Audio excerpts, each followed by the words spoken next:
कि कट्टे की कुर्बानी जायज़ है कि नहीं जायज़। कुछ साढ़े दोस्त कहते हैं भी कट्टे की कुर्बानी नहीं लगती, लेकिन उन्होंने भी इख्तलाफ है। कुछ उन्होंने उलामा कहते हैं, हुण मन गए ने वो भी उलामा भी कट्टे की कुर्बानी जायज़ है, कट्टे की कुर्बानी लग सकती। उन्हें बकायदा उन्होंने उलामा ने मेरे को वीडियो मौजूद है, दलीलां दित्तियां ने, मुफ्ती साहब ने उन्होंने बड़े वड्डे उन्हें ही दलीलां दित्तियां ने कि कट्टे की कुर्बानी जायज़ है।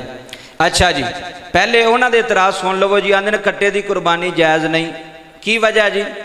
उन्हें कहा जी कुर्बानी इस वास्ते जायज़ नहीं कि कट्टे का जिक्र कुरान विच नहीं आया तो हदीस विच कट्टे का जिक्र है। वो साढ़े दोस्त जिहड़े ने वो एतराज़ करते हैं कि कुरान पाक में जिहड़ा बहीमतुल अनाम जिहड़े जानवरों का जिक्र है, कुरान पाक के अंदर 8 जानवरों का जिक्र, उन्हां दे विच जनाबे वाला ए कट्टे का जिक्र कोई नहीं, मझ का जिक्र कोई नहीं।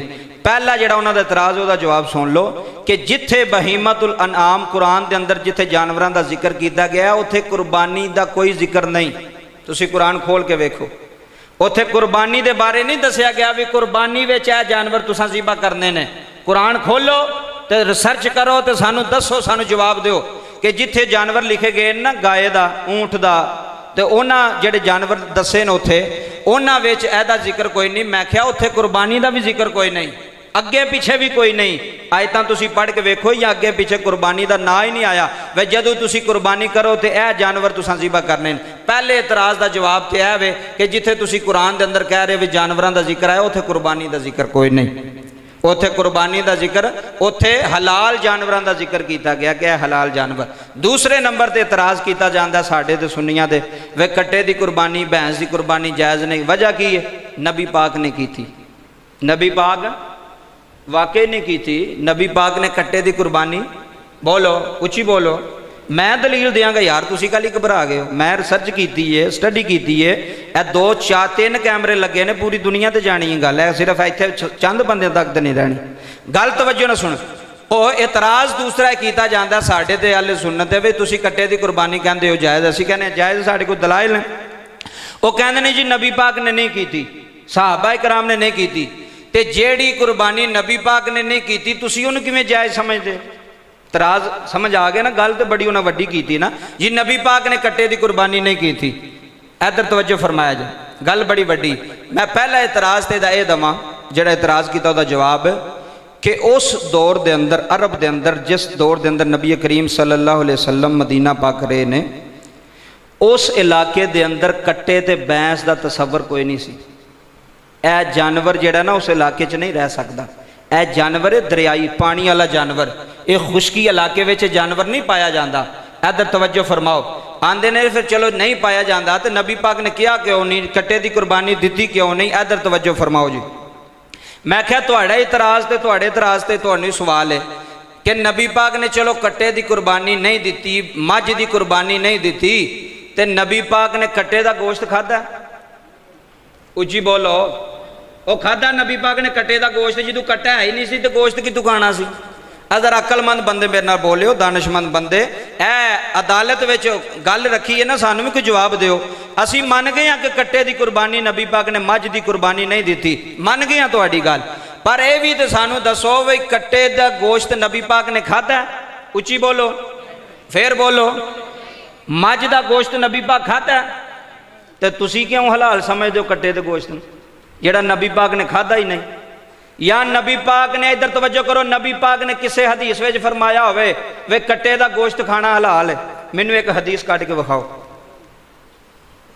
मैनू एक रवायत लैके आओ कि नबी पाक ने, चलो उस वेले तो नहीं सी, या नबी पाक जिवें तुसीं आंदे हो नबी पाक कीता तो नहीं, तो आपने हुक्म नहीं फरमाया, तो नबी पाक सल्लल्लाहु अलैहि वसल्लम ने फरमाया भी कट्टे का गोश्त खाना जायज़ है? किसी एक हदीस चू कट के विखाओ।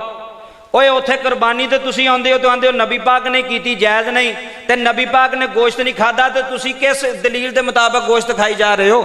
हर मौलवी नहीं कहता भी कट्टे का गोश्त खाना हलाल है। बोलो हलाल है कि हराम है? मौलवी खाते ने, खाते ना सारे। वो कट्टे का गोश्त कितों जायज़ हो गया जो कुर्बानी जायज़ नहीं थे, कुर्बानी हलाल नहीं थे। दूसरा मसला, मझ का दुध नबी पाक ने पीता?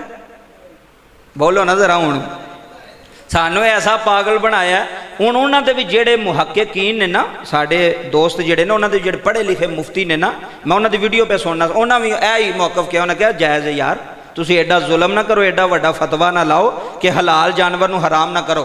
तुहाडे सामने तुहाड़ियां दलीलां दे मुताबिक असीं भी जवाब पे देने आ। ओए नबी पाक सल्लल्लाहु अलैहि वसल्लम ने मझ दा दुध पीता है ते जेड़ा अज पीवे वो क्यों पे पींदा? नबी पाक तो पीता ही नहीं। या नबी पाक नूं हुक्म फरमाया भी मझ दा दुध पीना हलाल है? इधर तवज्जो फरमाओ। ओए मझ दा दुध पीन लगे भी तुहानूं फतवा याद नहीं रहिंदा। कट्टे दा गोश्त खान लगे उदों आंदे ने वच्छे दा नहीं लैना, कट्टे दा जरा रुड़कना गोश्त हुंदा है। वो कट्टे दा गोश्त खाई जांदे हो ते कुरबानी दे आके आंदे नहीं कुरबानी दा गोश्त नहीं लगदा, इहनूं कुरबानी नहीं लगदी। दुध पीना भी जायज़ मझ दा। अज कोई मौलवी दुध खड़े ना मझ दा जिहड़ा आंदे ने कट्टे मझ दी कुरबानी कहे भाजी आ जायज़ नहीं हो, कित्थों मझ दे दुध पीवी जाना पे मौलवी साहब, तुसीं ते आंदे हो जायज़ ही नहीं, कुरबानी जायज़ नहीं।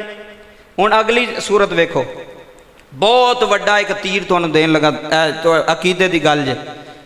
नबी पाक ने ना कट्टे दी कुरबानी कीती है ते ना मझ दी कीती है ते ना कट्टे दा गोश्त खादा ते ना हजूर पाक ने मझ दा दुध। कोई बंदा साबित करे असीं मन जावांगे?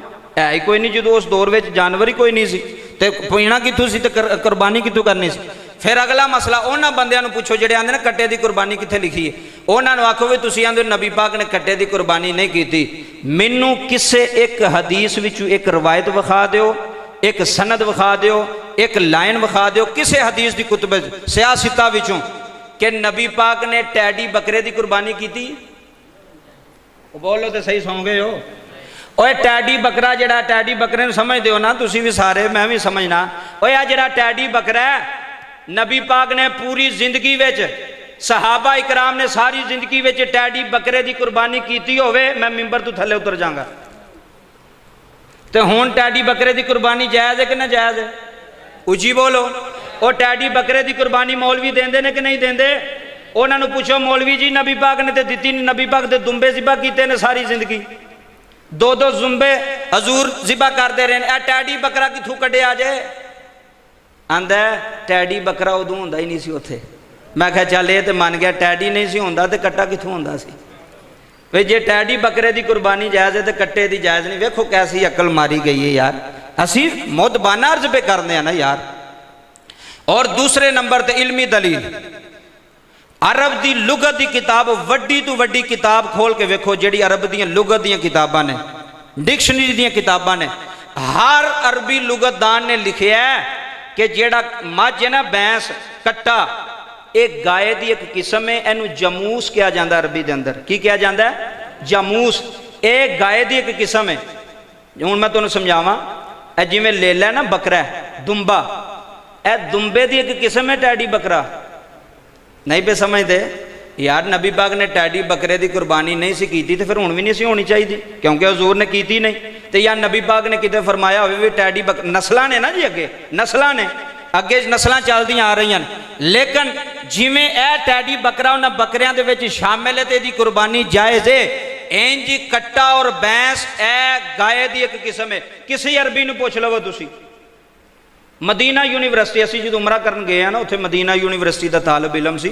मदीना शरीफ की तुहानूं गल सुणां, यह ही मसला जेहन च आ गया तो मैं उन्होंने कहा, मैं कहा भी भैंस का पता ही? कहंदा मैं तो तस्वीर तो ही वेखी है। अरब मदीना यूनीवर्सिटी का तालब इलम पढ़ता पाया, मदीना शरीफ की गल आंदा मैं तस्वीर के अंदर ही वेखी है भैंस, वैसे ज़ाहरी तौर पर मैं नहीं वेखी। तुसी भी जिन्ने बंदे उमरा हज करके आए हो मैनू को विखा दो, कोई सऊदी आवे तुसां कोई मझ वेखी होवे ते कोई कट्टा वेखिया होवे ते तुसी भी फिरन टुरन वाले बंदे हो यार। 1450 साल गुजर गए ने, 1500 साल नबी पाक नूं पर्दा फरमाया, अज भी उत्थे कोई नहीं, अज भी नामो निशान कोई नहीं। तो उथों उदों कितों होना सी? ए जिहड़ा ना कट्टा ते भैंस ए किहदी किस्म है? गाय दी। इहदी कुरबानी जायज़ है बिला तरद्दुद, किसी दे वल नहीं सोचना ते ना समझना है। तुहानूं दलीलां दित्तियां ने, अकली भी दलीलां दित्तियां ने, इल्मी भी दलीलां दित्तियां ने कि इन्हां दा गोश्त भी खाना जायज़ है ते इन्हां दी कुरबानी करना भी जायज़ है। अल्लाह पाक सानूं सारिआं नूं